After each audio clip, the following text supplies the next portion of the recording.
What would you do if your husband left you with nothing but a cruel text and you turned it into the biggest success of your life? Virginia's world crumbled when her husband, Dakota, divorced her by text, but she wasn't about to let him win. While he thought he was running off with his young girlfriend, Virginia had already anticipated his moves, safeguarding her assets and building a business stronger than he ever realized. Stay tuned to watch Virginia rise above betrayal, and don't forget to subscribe for more empowering stories of resilience. My husband divorced me by text. I'm leaving you and moving to Miami with my 20-year-old babe. I've already emptied our joint account. Ha ha! I replied calmly, "Good luck." By the time he realized what I had done, it was already too late. The message came through as I was helping customers at my boutique. "I'm leaving you and moving to Miami with my 20-year-old girlfriend. I've already emptied our joint account." I didn't flinch as I read it. My hands didn't tremble as I helped Mrs. Montana pick out a scarf. The only sign that my husband of years had just obliterated our marriage with a text was a slight tightening around my eyes. I waited until Mrs. Montana left, her purchase wrapped in our signature silver paper, before typing my response, "Good luck." My name is Virginia, and at 38, I had just received the most heartless goodbye in history.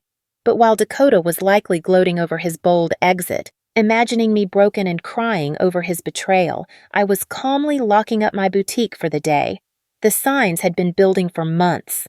Late nights at work that never matched his pay deposits, sudden changes to his phone password, his newfound obsession with the gym, buying new clothes, all in a desperate bid to reclaim his youth. 3 months ago, I found a receipt for a dinner for two at an upscale restaurant on a night he claimed to be working late. That same evening, I opened a new bank account at a different bank. A week later, when he suggested combining our accounts to simplify things, I agreed with a smile, quietly moving my personal savings into the new account. The joint account he'd just emptied? It had just enough to keep him from getting suspicious 2 months' worth of regular deposits. The rest was safely hidden away, along with detailed records of every questionable transaction he'd made over the past year. Another buzz from my phone. "Don't bother begging. Georgia and I leave tomorrow. I'll send for my things later." Georgia, the new receptionist at his office. I'd met her at the company Christmas party, watched her laugh too loudly at Dakota's jokes, noticed the way she casually touched his arm when she thought no one was looking. She was young enough to be his daughter, naive enough to believe she was special. I didn't reply. Instead, I dialed Arizona, the lawyer I'd consulted 2 months ago after finding the hotel charges on our credit card statement. "It's time," I said, my voice calm. "He just made his move." "The papers are ready," she responded. "I'll file them first thing tomorrow. Do you want me to have him served in Miami?" "No rush. Let him think he's won for now." Another message from Dakota. "I know this must be hard for you. You're not getting any younger after all. At least you have your little shop to keep you busy." My little shop. The successful boutique I'd built from the ground up. The one that earned more than his middle management job. The one whose profits I'd carefully kept separate from our joint finances. I smiled to myself, thinking of the certified letters that would soon greet him in Miami. Let him savor this moment of triumph. That evening, I stayed in our house. My house, since I'd inherited it from my grandmother and kept it in my name, despite Dakota's constant suggestions to add him to the deed. Another lucky instinct that had paid off. While organizing the paperwork Arizona would need, I found our wedding album. Dakota looked so different then, before his midlife crisis had morphed him into a parody of himself. These days, he wore shirts too tight for his growing belly, tried too hard to connect with the younger crowd at his office, and used slang that sounded absurd coming from a 45-year-old man. My phone buzzed again. More texts from Dakota, each one more patronizing than the last. "I've been planning this for months. Georgia understands me in ways you never could. You'll be fine. Maybe you'll find someone more your own age. I already told my family they agree we grew apart. It's nobody's fault, really." I screenshotted each message, adding them to my evidence folder. Let him dig his hole deeper. My Arizona would love his casual admission of premeditation, his gleeful announcement about emptying our account. The last text caught my attention. "BTW, I used the joint card to book our flights and hotel. Consider it my parting gift. LOL. Perfect. I called the credit card company. Mrs. Harrison speaking. I need to report fraudulent charges and cancel a card immediately. Of course, ma'am. Can you identify the charges? 2 first-class tickets to Miami, booked today. Hotel charges at the Royal Palm. And I'll need to remove my husband as an authorized user. Do you have documentation of the fraud? Text messages from my husband admitting he used our joint card to book travel with his girlfriend after emptying our bank account. I'll be happy to forward them. The representative's professional tone couldn't quite hide her satisfaction as she canceled the charges. Dakota and Georgia would arrive at the airport tomorrow to find their tickets invalidated, their hotel reservation canceled. My phone buzzed again. Don't worry about the house. I'll let you stay there until you find something smaller. I actually laughed out loud at that one. Did he really think he had any claim to my grandmother's house? Had his ego grown so large that he'd forgotten whose name was on the deed? Another buzz. And I know the shop means a lot to you. We can work out a fair payment for your half. My half of my business that I'd built myself, funded myself, grown myself, while he complained about my long hours and called it my hobby. I poured a glass of wine, the good stuff I'd been saving for a special occasion. This qualified. Tomorrow, Dakota would learn some hard truths about property law and separate assets, but tonight, I'd enjoy the quiet and plan my next chapter. Morning brought a flurry of increasingly angry texts from Dakota. What the heck did you do to our credit card? The airline won't honor our tickets. The hotel canceled our reservation. Answer me! I silenced my phone and headed to my boutique. Friday was always our busiest day, and I had a new shipment of designer handbags to unpack. Life goes on, even when your husband runs off with a receptionist young enough to be his daughter. Around noon, his mother called. Virginia, dear, Dakota told us everything about how controlling you've been, how you drove him away. He says you're being vindictive now, causing problems with his travel plans. I put her on speaker while I arranged a window display. Did he mention emptying our joint account and charging tickets for him and his girlfriend on our credit card? Silence. Well, he said you left him no choice, that you'd been cold and distant. Carolina, I have his texts. Would you like me to read them to you? The one where he bragged about taking our money? Or maybe the one where he mocked my age? Another pause. He did seem a bit cruel. I told him the text message was inappropriate. I appreciate the call, Carolina. I've always liked you, but I think it's best if we end this conversation now. My Arizona has advised minimal contact with Dakota's family during the proceedings. Proceedings already? Goodbye, Carolina. By late afternoon, Dakota's sister Amanda was spreading family gossip through mutual friends. Apparently, Dakota and Georgia were stuck at a budget motel near the airport, their Miami dreams temporarily derailed. He'd tried using his personal credit cards, but those had been maxed out for months. Another red flag I'd noted. My Arizona called with an update. The emergency hearing is scheduled for Monday. Given his admission of emptying the joint account and the documented credit card fraud, we're in a strong position to freeze all remaining assets. Has he been served yet? Not yet, but he'll get the papers at his new motel address. Speaking of which, his girlfriend's social media is providing excellent evidence. She's been posting about their adventure all day, including some choice comments about you. Yet, I couldn't help but smile as I thought about my own documentation, a year's worth of suspicious charges, hotel receipts, and text messages that clearly pointed to premeditation. Dakota had been so consumed with his grand escape that he never considered I might be watching, waiting, and preparing. My phone buzzed with another text. You think you're so smart, but I made copies of all the boutique's financial records. Half of that business is mine. I forwarded the message to my lawyer in Arizona, adding it to the growing file of Dakota's mistakes. Let him learn the hard way about separate assets and business ownership. Sometimes the best revenge is simply being prepared. Monday's emergency hearing went exactly as I had hoped. Dakota arrived wearing his new, youthful wardrobe designer jeans too tight for someone his age and a blazer that screamed midlife crisis. Georgia waited outside, her youth painfully obvious under the unforgiving courthouse lights. My Arizona lawyer laid out our case with methodical precision.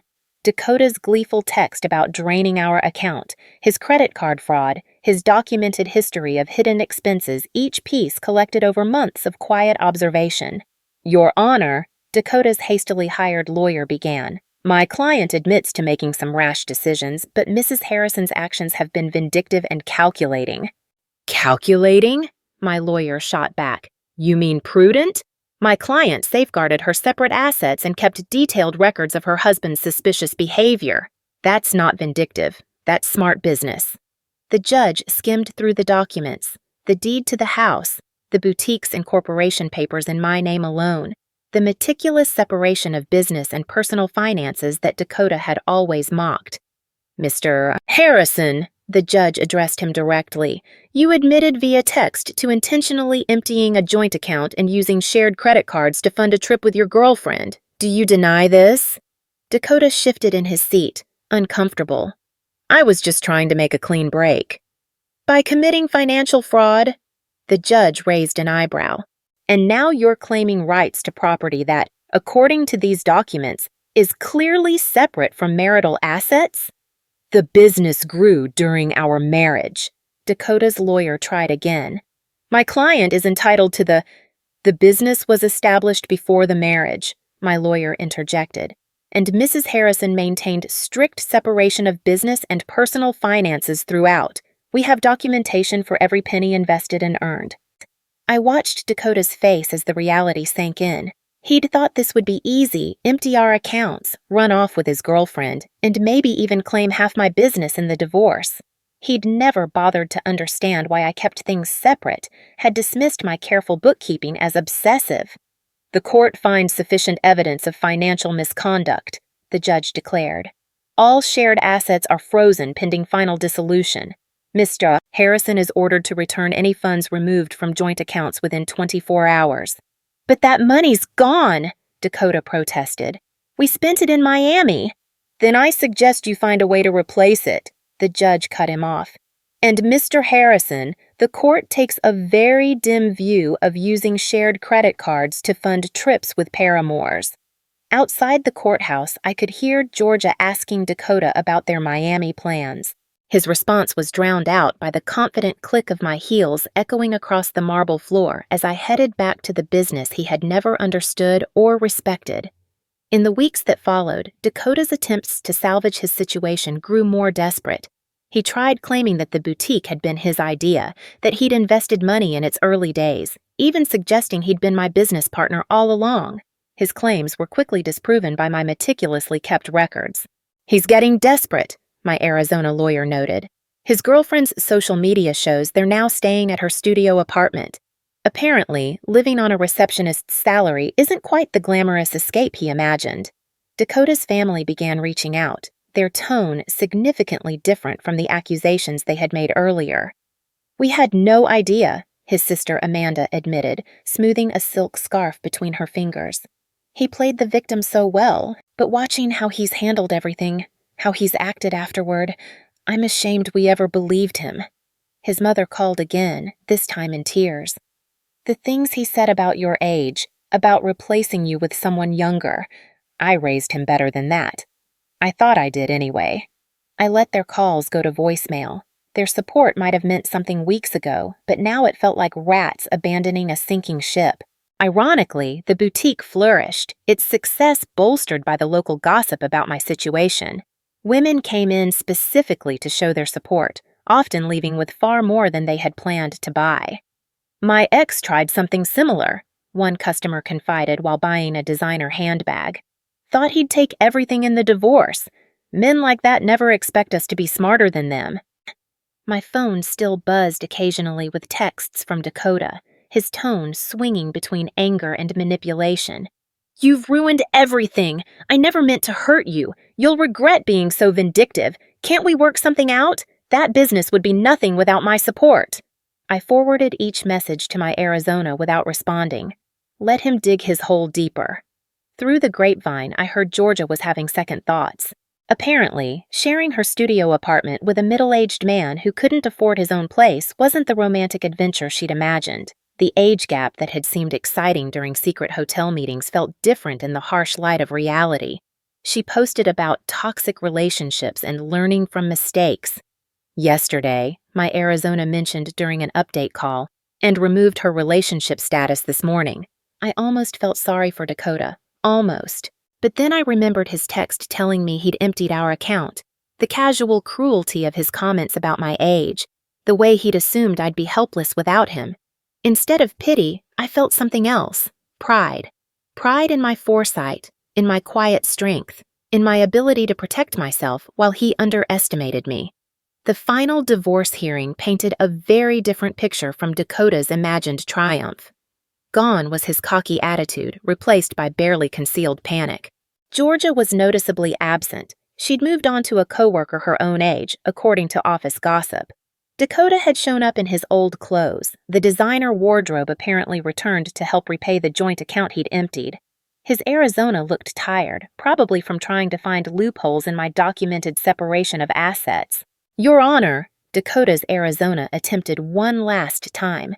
Despite the separate property documentation, my client contributed to the growth of his wife's business through moral support. Moral support? My Arizona interrupted. Like these text messages belittling Mrs. Harrison's business as a little shop? Or these social media posts calling it her hobby? The judge had clearly seen enough. The final settlement reflected my careful planning. I kept my house, my business, and my separate assets. Dakota got his personal possessions and his car, which was worth less than he owed on it. "You've destroyed me," he hissed as we left the courthouse. "I'll have to move back in with my parents." "No, Dakota, you destroyed yourself. I just made sure you couldn't destroy me too." His mother was waiting outside, ready to drive him to her house, his new home at 40. The irony of his situation wasn't lost on anyone. The man who'd mocked my age was now living in his childhood bedroom while I continued running my successful business. "You planned this all along," he accused. "You knew this would happen." "No, I just paid attention, and unlike you, I understood the value of keeping good records." His mother stepped between us. "That's enough, Dakota. You've embarrassed yourself enough already." As they walked away, I heard her start in on him. "Honestly, what were you thinking? A 20-year-old emptying bank accounts, sending those horrible texts?" I watched them disappear into the parking lot, feeling nothing but relief. Dakota had thought he was writing the ending to our story with that cruel text. Instead, he'd merely set my carefully laid plans in motion. My phone buzzed, not with texts from Dakota this time, but with notifications of new orders from my boutique's website. Life was moving forward, just not in the direction he'd imagined. Part 3, Segment 1, 600 words. 6 months after the divorce was finalized, my boutique had expanded to a second location. The irony wasn't lost on me. While Dakota struggled to rebuild his life, the little shop he dismissed was thriving. I'd hired 3 new employees and launched an online store that was gaining traction. News of Dakota's situation trickled back through mutual acquaintances. He tried dating apps but found women his age weren't interested in a middle-aged man living with his parents. Younger women, having heard about his history through office gossip, steered clear. Georgia had apparently warned her friends about him, sharing screenshots of his desperate attempts to win her back after she'd left. His career suffered too. The company's HR department had launched an investigation into his relationship with a subordinate, resulting in a formal reprimand. The promotion he'd been expecting went to someone else, someone who didn't have a history of inappropriate relationships with reception staff. He tried to claim age discrimination, Amanda told me during an unexpected visit to the boutique. Said they were punishing him for dating someone younger. HR just added that complaint to his file. I was surprised to see his sister in my store, but her presence spoke volumes about how thoroughly Dakota had alienated his own family. "I know we didn't support you at first," she admitted, running her fingers over a silk scarf. "He played the victim so well, but watching how he handled everything, how he acted afterward, I'm ashamed we ever believed him." My Arizona kept me updated on Dakota's continued attempts to challenge the divorce settlement. Each petition was denied, his claims of unfair distribution dismissed based on the evidence of his own actions. He actually tried arguing that his text about emptying the account was just a joke, she told me, laughing. The judge asked if fraudulent theft made theft less illegal. The boutique's success brought unexpected validation. Local business magazines wanted to feature my story, not as a scorned wife, but as a savvy businesswoman who'd protected her interests. Young entrepreneurs asked for advice about keeping business and personal finances separate. The best protection is preparation, I told one young woman who reminded me of Georgia. And always trust your instincts. Dakota's mother called occasionally, usually after he'd done something particularly self-destructive. He tried online gambling, hoping for a quick fix to his financial problems. He'd gotten involved with a pyramid scheme that promised fast returns. Each attempt to recover his former lifestyle just dug him deeper into trouble. I don't know where we went wrong with him, she sighed during one call. His father and I offered to help him get back on his feet if he'd just take responsibility for his actions, but he's still blaming everyone else. You, Georgia, his company, the judge. I listened politely but maintained my distance. Their family drama wasn't my problem anymore. My life had moved forward, filled with plans for a third boutique location and a possible expansion into luxury accessories. The only reminder of Dakota's impact on my life was a framed screenshot hanging in my office, his final text before I blocked his number. "Have fun with your little shop. At least it'll keep you busy in your old age." Below it sat my latest business award, proof that sometimes the best revenge is simply succeeding on your own terms. 1 year after the divorce, I hosted the grand opening of my third boutique location. The event drew local media attention, but the story they wanted to tell wasn't about my failed marriage. It was about a successful businesswoman expanding her brand. Dakota's betrayal had become nothing more than a footnote in the narrative of my success. During the event, Georgia walked in unexpectedly. She looked younger than I remembered, or maybe I just felt stronger. She fidgeted, clutching her purse like it was a shield. "I owe you an apology," she said quietly. "I believed everything he told me about you, how you were cold, controlling, how you didn't support his dreams. Then I watched him try the same manipulation on me when things got tough." I kept arranging a display of designer sunglasses, my hands steady. "Those weren't his dreams, Georgia.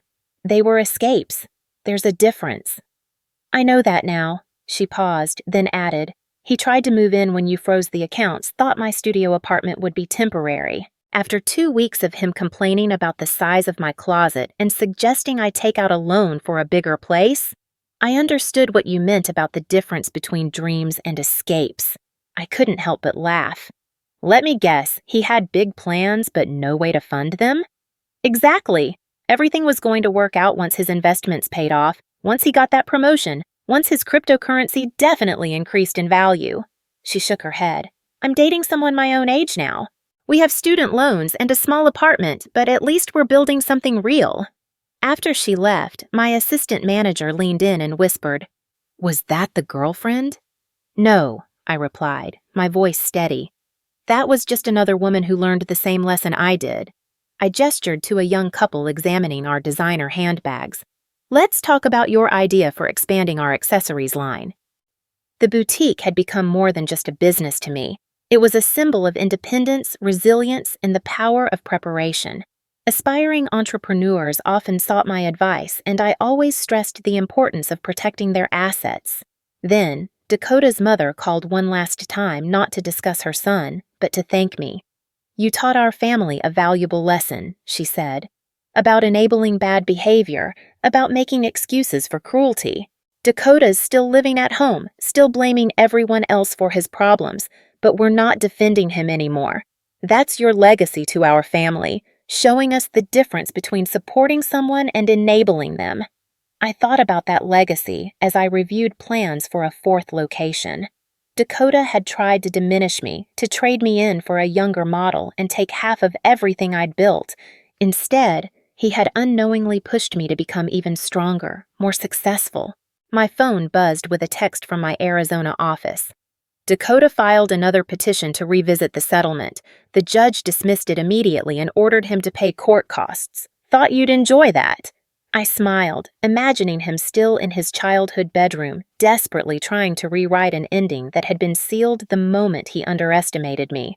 Sometimes, the best revenge isn't about getting even, it's about getting better. 2 years after Dakota's cruel text message, I received an invitation to speak at a women's business conference. The topic wasn't divorce or betrayal. It was about building and protecting a successful business. My story had transformed from a cautionary tale to one of inspiration. During the Q&A session, a woman asked about keeping business and personal finances separate. My husband says I'm being paranoid that marriage means sharing everything. My ex-husband said the same thing, I replied, my voice calm and assured. Right up until he tried to claim half my business in our divorce. Trust your instincts. Protection isn't paranoia. The boutique chain had grown to 5 locations, each more successful than the last. The little shop Dakota had mocked now employed 30 people and had been featured in several national magazines. Through mutual friends, I heard that Dakota had finally moved out of his parents' house into a small apartment above a garage. He had to take a lower-paying job after his former company downsized, eliminating his position during restructuring. His dating profile still listed him as young at heart, though his profile picture was clearly outdated. Georgia, ironically, had become a regular at my original boutique. She'd earned her business degree and started her own social media consulting company. You inspired me, she told me once, showing how a woman can build something lasting instead of falling for empty promises. I kept Dakota's cruel text message framed in my office not as a reminder of pain, but as proof of how far I'd come. Below it hung a sign that read, "Success is the best revenge." At the 5-year anniversary celebration of my original boutique, I stood before my employees and loyal customers. The space had transformed from a small shop into the flagship store of a thriving business empire. Dakota's mother was there, though I hadn't invited her. She waited until the crowd thinned, then approached me. "I saw Dakota yesterday," she said, smoothing out the designer dress she'd bought from my store. "What do you do when the man you trusted with your life decides to end your marriage via text, running off with a younger woman and leaving you with nothing but a mess to clean up? Do you crumble, or do you take control and turn the situation into a victory?" Virginia's response to her husband's betrayal wasn't one of panic or desperation. Instead, she calmly prepared for what was coming. While Dakota thought he was winning, emptying their joint account, booking flights, and mocking her, Virginia was quietly securing her future. She moved her assets, documented his every move, and made sure she was protected. When Dakota thought he was getting away with it all, Virginia was already one step ahead. From canceling his fraudulent charges to securing her business's future, she showed him that no matter how much he tried to tear her down, she was smarter, stronger, and more prepared. And in the end, it was her careful planning, not his recklessness, that ensured his downfall. So, what do you think? Was Virginia's calculated approach the best way to handle betrayal, or should she have confronted Dakota head-on? Have you ever been in a situation where you had to protect yourself after someone tried to take advantage of you? Let's talk about it in the comments. And if you found this story inspiring, don't forget to like, subscribe, and stay tuned for more empowering stories.